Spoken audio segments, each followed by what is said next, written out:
There's a moment in everyone's life when they look around and think, how did I end up here? Not in a dramatic way, but in a quiet, unsettling way. Like life slowly drifted off course while you weren't paying attention. The truth is, life rarely falls apart because of one big mistake. It usually happens because of psychological habits so subtle you don't even notice them forming. These habits can lead to many months, if not years, of wasted time if not fixed. Today, we're going to break down 5 of the most common silent habits that sabotage your confidence, your mental health, and your long-term growth. And we'll explore the science behind why your brain creates them. Let's begin. Number 1, overthinking, the illusion of control. Think about the last time you needed to make a simple decision, send the message, apply for the job, start the project, and instead, your mind created a 30-minute mental movie of every possible outcome. You weren't being careful. You were trying to feel certain. Researchers at the University of Michigan found that overthinking triggers the brain's default mode network, the same system tied to the rumination and worry. Your brain does this to avoid discomfort, not to find clarity. But the longer you think, the harder it becomes to act. In psychology, this is known as analysis paralysis. To eliminate overthinking, you can implement the 90-second rule. The 90-second rule is that you set a timer for 90 seconds and make your decision within that time. If it won't matter in 5 years, don't spend more than 90 seconds debating it. You don't need perfect decisions, just movement. Number 2, worst case thinking, your brain's false alarm system. Imagine receiving a short text that says, "Hey, can we talk later?" Most people instantly assume something is wrong, even when nothing has happened. This is your brain predicting pain before it even exists. This way of thinking comes from the amygdala, the threat detection center.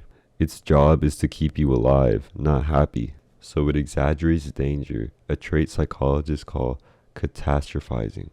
The problem? Your brain reacts to imagined danger the same way it reacts to real danger. Your heart races, your cortisol rises, your body prepares for a threat that isn't even there. Instead of letting your amygdala control you, ask a grounding question backed by cognitive behavioral therapy. What evidence do I actually have? Not imagined evidence, not emotional evidence, real evidence. Instant clarity. Number 3, validation addiction, the quiet loss of identity. Picture someone flipping between outfits, taking 10 selfies, sending them to friends asking, which looks better? Slowly, they stop choosing. They start collecting other people's personalities and wearing them like armor. Psychologists call this externalized self-worth. It happens when your brain's reward center, powered by dopamine, becomes wired to other people's approval. The more you seek reassurance, the more your brain craves it. Over time, your inner voice becomes quiet and eventually disappears. So next time, before asking for someone's opinion, answer your own question first. This trains the brain's prefrontal cortex, the area responsible for identity and decision making. Your voice comes back with practice, enabling you to be your first source of validation. Number 4, emotional avoidance, pain that grows in the dark. Think about how quickly you reach for your phone when you're stressed, lonely, or overwhelmed. Not because you want entertainment, but because you want an escape. Research from Harvard shows that avoiding emotions activates the brain's limbic system, increasing stress rather than reducing it. Your brain treats avoidance as a sign that the emotion is dangerous, so it grows stronger. This is why feelings you avoid come back louder. A way you can fix this is to do exactly what mindfulness-based therapists teach. Label the emotion. I'm feeling anxious, I'm feeling overwhelmed, I'm feeling sad. All of these are labels you can add to the emotions that you feel.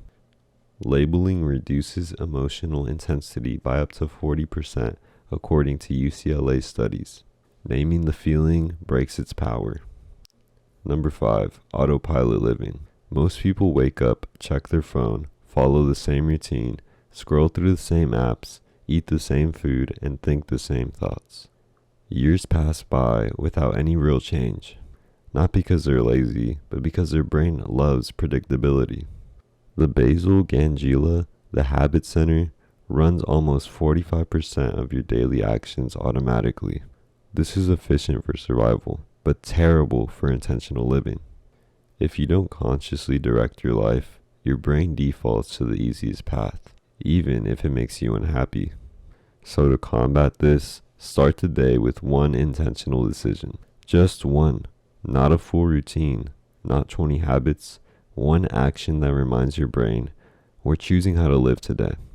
Even the tiniest decisions interrupt autopilot behavior. Your brain isn't your enemy. It's simply doing what it thinks it must to protect you. But when protection becomes overthinking, when caution becomes fear, when routine becomes autopilot, you slowly drift away from the person you could become. Awareness is the first step. Small changes are the second, and together they create a future that was impossible before. If you want to understand your mind, change your habits, and become a calmer, more intentional life, subscribe and keep building your better mind.